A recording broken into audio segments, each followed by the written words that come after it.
Assalamualaikum warahmatullahi wabarakatuh. Di sini kami dari kelompok 5 ingin mempresentasikan hasil diskusi kami yang berjudul Aspek Teknis dan Manajemen Operasi. Di sini saya Rahmat Hidayat sebagai moderator, Cici Fatmawati sebagai materi dan notulen, Lutfalia Kutronada sebagai pemateri, dan One Handayani sebagai pemateri. Sebelum kita memulai presentasi ini, ada baiknya kita membaca basmalah. Bismillahirrahmanirrahim. Langsung saja di materi. Assalamualaikum warahmatullahi wabarakatuh. Saya Lutfalia Koturnada dari kelas NPIF semester 4 NPM 1811030047 ingin memaparkan hasil kerja diskusi kelompok kami. Yang pertama, kami membahas tentang definisi aspek teknis dan manajemen operasi.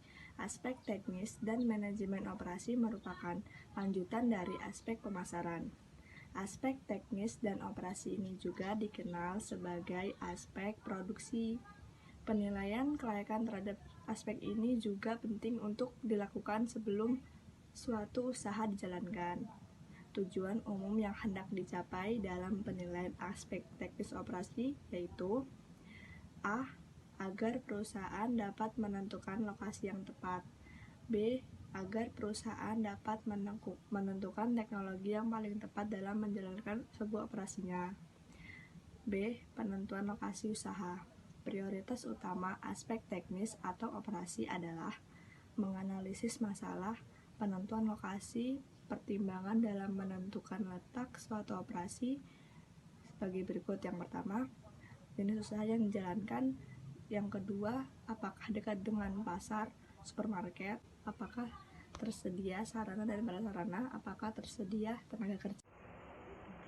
Saya Cici Fatmawati sebagai pemateri dan notulen akan menyampaikan dan melanjutkan materi yang telah disampaikan oleh Nada.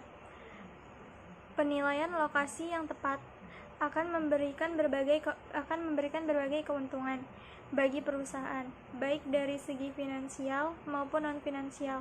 Keuntungan yang diperoleh dengan mendapatkan lokasi yang tepat yaitu pelayanan yang diberikan kepada konsumen dapat lebih. Materi selanjutnya C. Metode penilaian lokasi.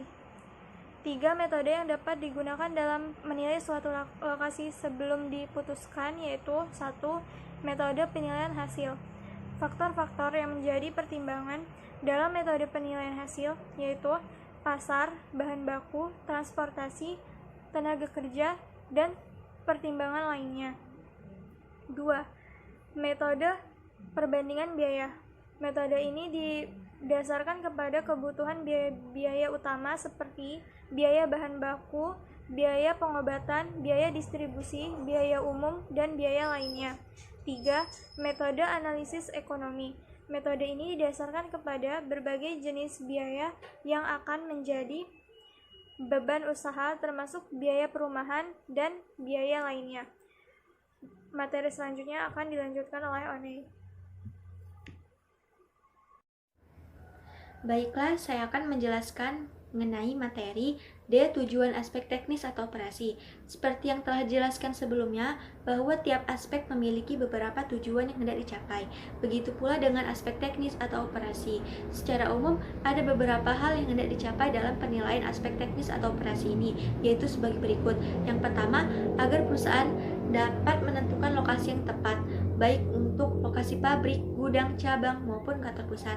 Yang kedua, agar perusahaan dapat menentukan layout yang sesuai dengan proses produksi yang dipilih, sehingga dapat memberikan efisiensi. Yang ketiga, agar perusahaan bisa menentukan teknologi yang sesuai dalam menjalankan proses produksinya. Yang keempat, agar perusahaan bisa menentukan metode persediaan yang paling baik untuk dijalankan sesuai dengan bidang usahanya. Yang kelima, yaitu agar perusahaan bisa menentukan kualitas tenaga kerjanya, baik untuk digunakan sekarang maupun masa yang akan datang. Selanjutnya, E. Luas produksi. Penentuan luas produksi adalah berkaitan dengan jumlah hasil produksi yang dimiliki dengan waktu tertentu, yang mempertimbangkan kapasitas teknik dan peralatan yang dimiliki serta biaya yang efisien. Selanjutnya akan dijelaskan oleh Rahmat. E. Dari segi ekonomis yang dilihat adalah beberapa yang paling efisien. Sedangkan dari segi teknisi yang dilihat adalah jumlah produk yang dihasilkan atas dasar kemampuan mesin dan peralatan serta persyaratan teknis. Secara umum, luas produksi ekonomis ditentukan antara lain oleh 1. Kecenderungan permintaan yang akan datang, 2. Kemungkinan pengadaan bahan baku, bahan pembantu, tenaga kerja, dan lain-lain. 3. Ketersediaannya teknologi, mesin, peralatan di pasar. 4. Daur hidup produk dan produk substitusi dari produk tersebut.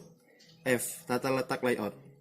Layout dirancang berkenaan dengan produk, proses, sumber daya manusia, dan lokasi sehingga dapat tercapai efisiensi operasi.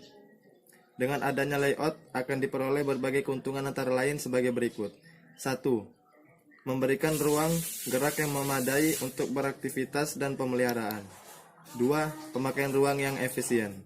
3. Mengurangi biaya produksi maupun investasi. 4. Aliran materi menjadi lancar. 5. Pengangkutan materi dan barang jadi yang rendah. 6. Kebutuhan persediaan yang rendah. 7. Memberikan kenyamanan, kesehatan, dan keselamatan kerja yang lebih baik. Sekian presentasi dari kami. Kurang lebihnya kami mohon maaf. Kepada Allah kami mohon ampun. Billahi taufiq wal hidayah. Wassalamualaikum warahmatullahi wabarakatuh.